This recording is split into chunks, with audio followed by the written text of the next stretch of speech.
The purpose of a Digipak is for it to be perceived as a desirable object, and therefore it has to appeal to a target audience. As a result, it is important to satisfy and reference the target audience within the Digipak so as to gratify them.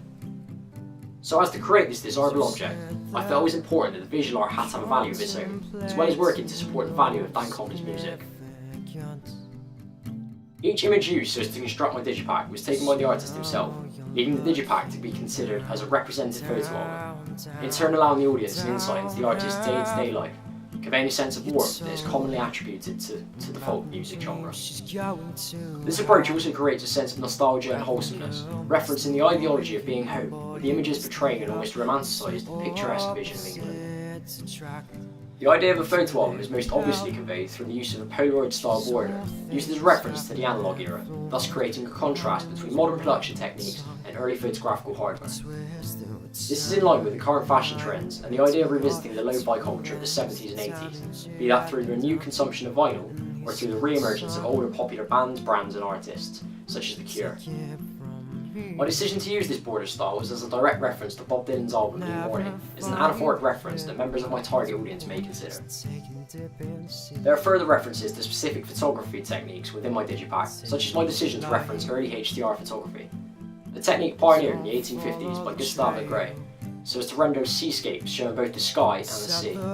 This choice of composition was also inspired by Lauren Aquilina's album artwork for her EP Fools, whereby a washed out filter has been used so as to convey the album's mood and tone.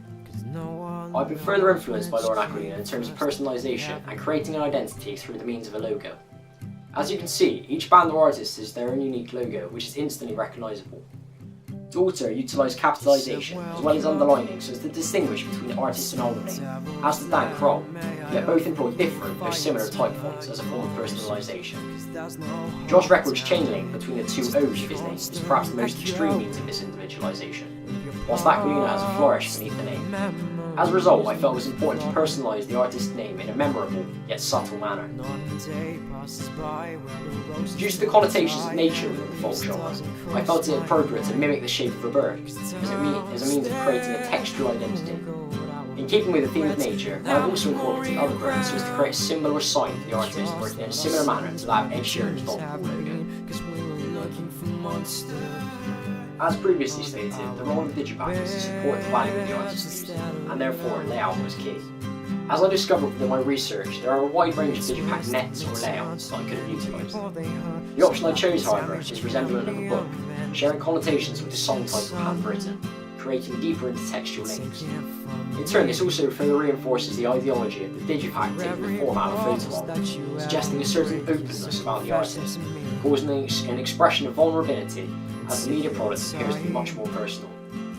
This theme of personal expression is consistent with the use of direct quotation from the album's title track and also through the message of thanks given within the artwork pages. Further links to the song title handwritten are apparent through the use of a handwritten style font, which is much more gentle in tone than that of a stamped font, and therefore a sense of innocence is conveyed, suggesting that the album, in terms of music, has not been overproduced but nurtured instead, representing one of Dan Conley's ideologies and what he stands for. Furthermore, the writing may be considered to appear feminine, and would therefore fit with the dominating female demographic of the target audience. Heaven or heaven or heaven, no.